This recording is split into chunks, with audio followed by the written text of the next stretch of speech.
বিসমিল্লাহির রহমানির রহিম। শিক্ষার্থী বন্ধুরা, তোমরা কেমন আছো? আশা করি আল্লাহর রহমতে ভালো আছো। ঘরে আছো, সুস্থ আছো। আমিও তোমাদের দোয়ায় ভালো আছি। আজ আমি আমার অনলাইন সপ্তম ক্লাস নিয়ে হাজির হয়েছি। তোমরা সবাই খাতা কলম নিয়ে টেবিলে বসো। তোমরা অবশ্যই মনোযোগ সহকারে আমার পাঠদান দেখবে।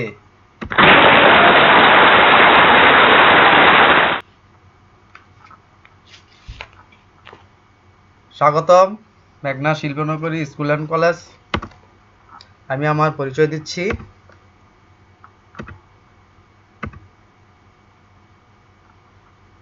আনোয়ার হোসেন, সহকারী শিক্ষক, মেঘনা Shilpanagari school and college, Sonargaon, Narayanganj. আজ যে বিষয় নিয়ে আলোচনা করব, তথ্য ও যোগাযোগ প্রযুক্তি, নবম দশম শ্রেণীর চতুর্থ অধ্যায়, পাঠ আমার লেখালেখি ও হিসাব। আগের পাঠে আমরা শিখেছিলাম আমার লেখালেখি MS ওয়ার্ড দিয়ে।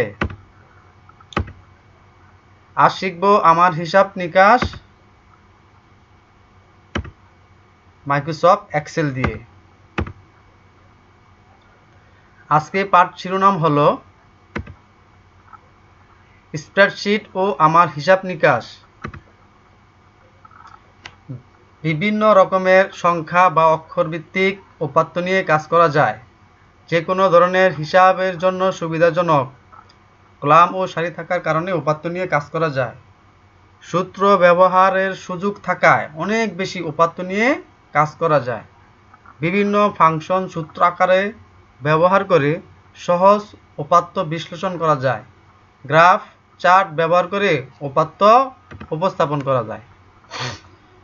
শিক্ষণফল, এই পাঠ শেষে আমরা শিখতে পারব স্প্রেডশিট কাকে বলে বলতে পারবে, স্প্রেডশিট এর গুরুত্বপূর্ণ বৈশিষ্ট্য ব্যাখ্যা করতে পারবে, স্প্রেডশিটের ব্যবহারের ক্ষেত্রগুলো চিহ্নিত করতে পারবে, স্প্রেডশিটের ব্যবহার কৌশল বর্ণনা করতে পারবে, স্প্রেডশিট ব্যবহার করে হিসাব নিকাশ করতে পারবে।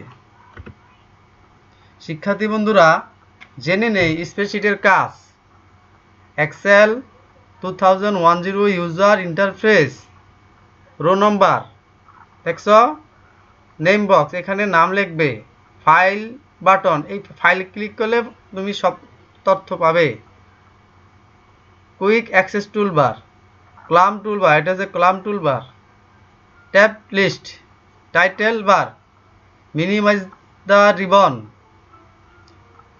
Help, application minimize, windows minimize, application maximize অথবা রেস্টোর, তারপরে windows maximize oblique restore, application close, windows close. Windows close করলে সম্পূর্ণই বন্ধ হয়ে যাবে, আর অ্যাপ্লিকেশনটা ক্লোজ করলে শুধু অ্যাপ্লিকেশনই বন্ধ হবে। তারপরে আসো sheet tab scroll button, micro recorder, তারপরে হচ্ছে দেখো active cell indicator, insert worksheet button, insert function button, number ribbon, formula bar, horizontal scroll bar, তারপরে status bar, page view button, zoom controller. এটা দিয়ে তুমি তোমার ওয়ার্কশিটটা বাড়াইতে পারবে, কমাইতে পারবে। Vertical toolbar, expand formula bar button, উপরে নিচে ওঠাইতে নামাইতে পারবা। আমরা আরেকটা চিত্র দেখি, সেই চিত্র আমরা এই স্প্রেডশিটের ব্যবহারের ক্ষেত্রে নিয়ে আলোচনা করব। আমরা ওটা 2010 সম্বন্ধে আলোচনা, এটা উইন্ডোজ 7 দিয়ে আলোচনা করব। একই জিনিস, এই যে office button, quick access toolbar, তারপরে কলাম লেটার, তারপরে ফর্মুলা বার, তারপরে নেম বক্স, তারপরে active cell, row number, sheet tab. এই চিহ্নের উদ্দেশ্য কি, এই যে 1 থেকে যে নাম্বার আছে এটা হচ্ছে রো নাম্বার, আর এটা হচ্ছে তোমার সেল, এটা হচ্ছে নেম বক্স, এটা হচ্ছে ফর্মুলা, আর এটা হচ্ছে তোমার না, এই যে F A B C D, F হচ্ছে কলাম লেটার, আর শিট ট্যাব, শিট 1 আছে, 2 আছে, 3 আছে। তারপরে দেখো এখানে দ্বিতীয় চিত্র আছে, এই ঘরে ফাংশন, যখন তুমি সূত্র ব্যবহার করবে তখন এই ঘরটা মিলিয়ে উঠবে। আর এই যে রো, আর এই যে কলাম, আর এই যে এটা হচ্ছে গিয়ে সেল। ঠিক আছে। তাহলে শিক্ষার্থী বন্ধুরা আমরা দেখি স্প্রেডশিট কি। স্প্রেডশিট হলো এক ধরনের অ্যাপ্লিকেশন সফটওয়্যার যা তালিকাবদ্ধভাবে ডাটা বিন্যাস, বিশ্লেষণ ও সংরক্ষণে ব্যবহৃত করা হয়, তাকেই স্প্রেডশিট বলে। নিম্নে স্প্রেডশিটের কতিপয় ব্যবহার উল্লেখ করা হলো। 1. শিক্ষাখাতে ফলাফল বিশ্লেষণ। 2. আয় ব্যয় হিসাব। 3. বাজেট তৈরিতে। 4. কর্মকর্তা কর্মচারীদের বেতন তৈরি। 5. আয়কর হিসাব ও বিশ্লেষণ। 6. নির্বাচনে ভোট গণনায়। 7. খেলোয়াড়ের প্রদর্শিত ক্রীড়াকৌশল মূল্যায়নে। আরও অনেক কাজ আছে, আমি আজকে 7টি ব্যাপার নিয়ে আলোচনা করব।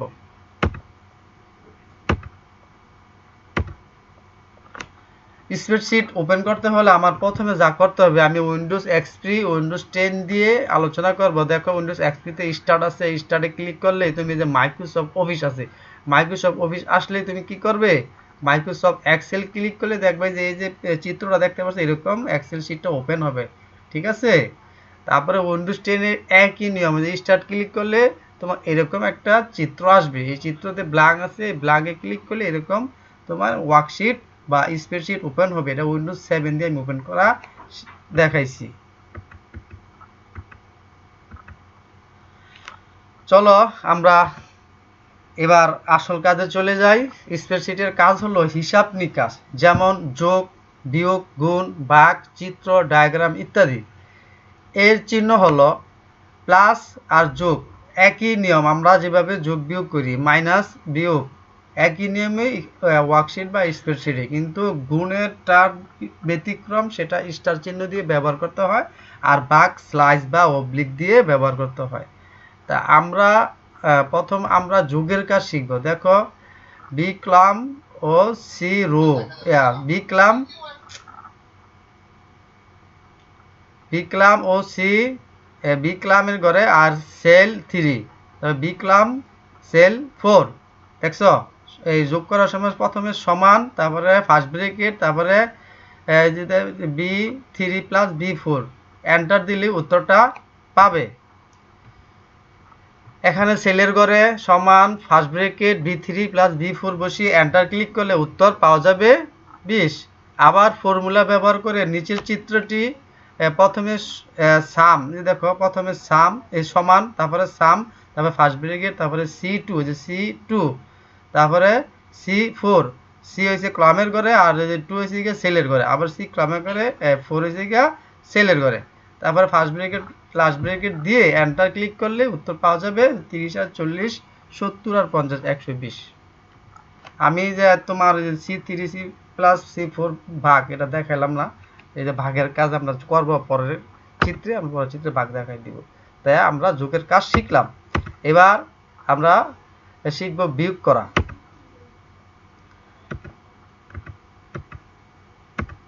তো চিত্র 1-এ বিয়োগ করা শিখুন, চিত্র 2-এ আমরা বিয়োগ করাটা শিখি। এখানে চিত্র 2 বিক্লাম সেল 3, আবার সি সেল 3, ডি কলামের ঘরে সমান, first bracket, B3 minus C3 বসিয়ে এন্টার ক্লিক করলে ডি কলামের উত্তর পাওয়া যায় 95।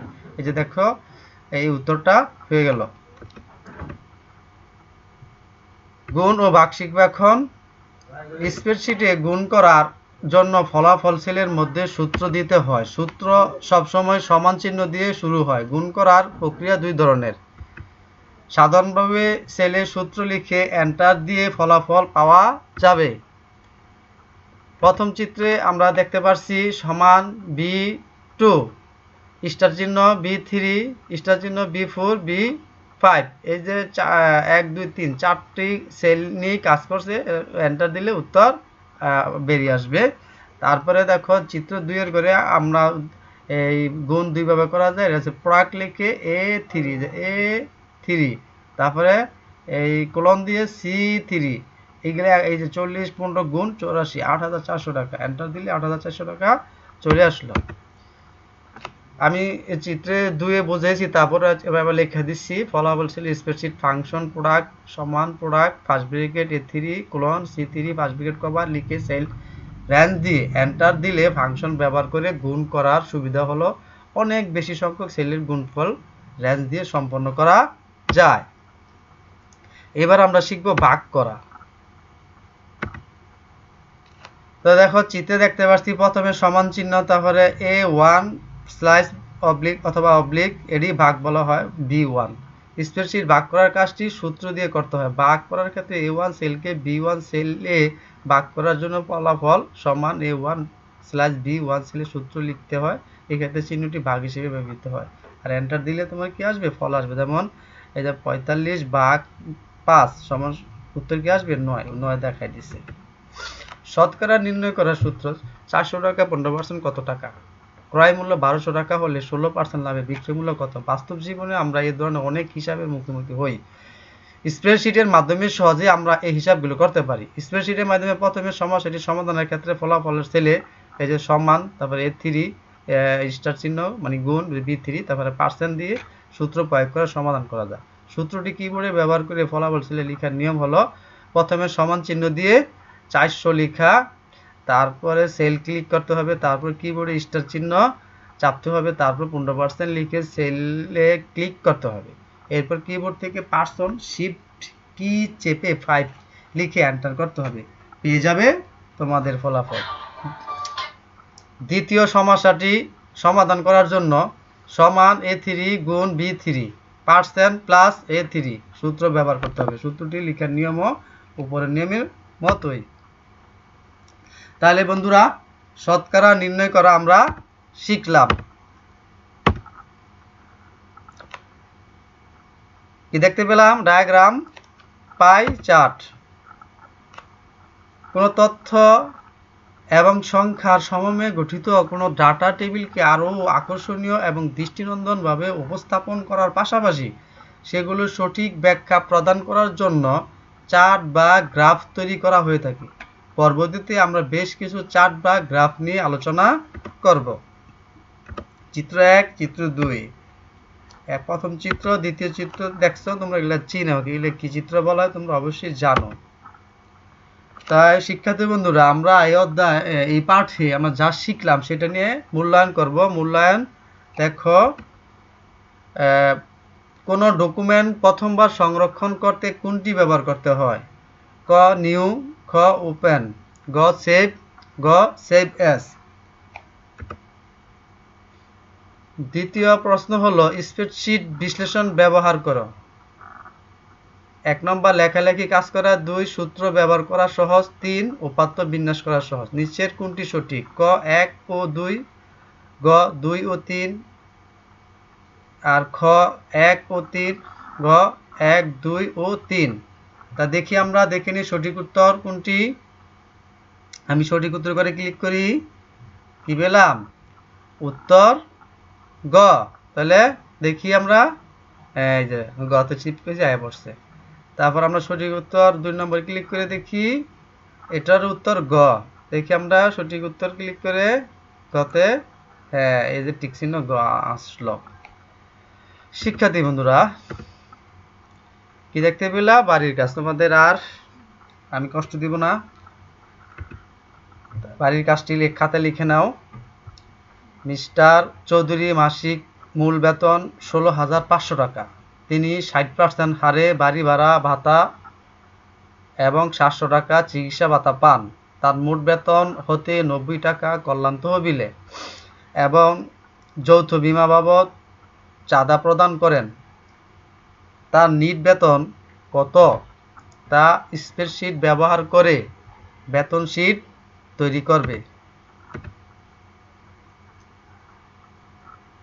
ক্লাসের ফাঁকে আমি মাদকাসক্তি নিয়ে কয়েকটি কথা বলবো, তোমরা অবশ্যই মনোযোগ সহকারে শুনবে। মাদকদ্রব্য কি? উত্তর, সাধারণত যে সকল দ্রব্য সামগ্রী গ্রহণ বা ব্যবহার করলে নেশা সৃষ্টি হয় তাকে মাদকদ্রব্য বলে। মাদকদ্রব্যের প্রকারভেদ দুটি, প্রাকৃতিক মাদকদ্রব্য ও রাসায়নিক মাদকদ্রব্য। মাদক নেশা থেকে দূরে থাকুন, সবসময় দূরে থাকবে। মাদককে না বলি, সবসময় মাদককে না বলবে।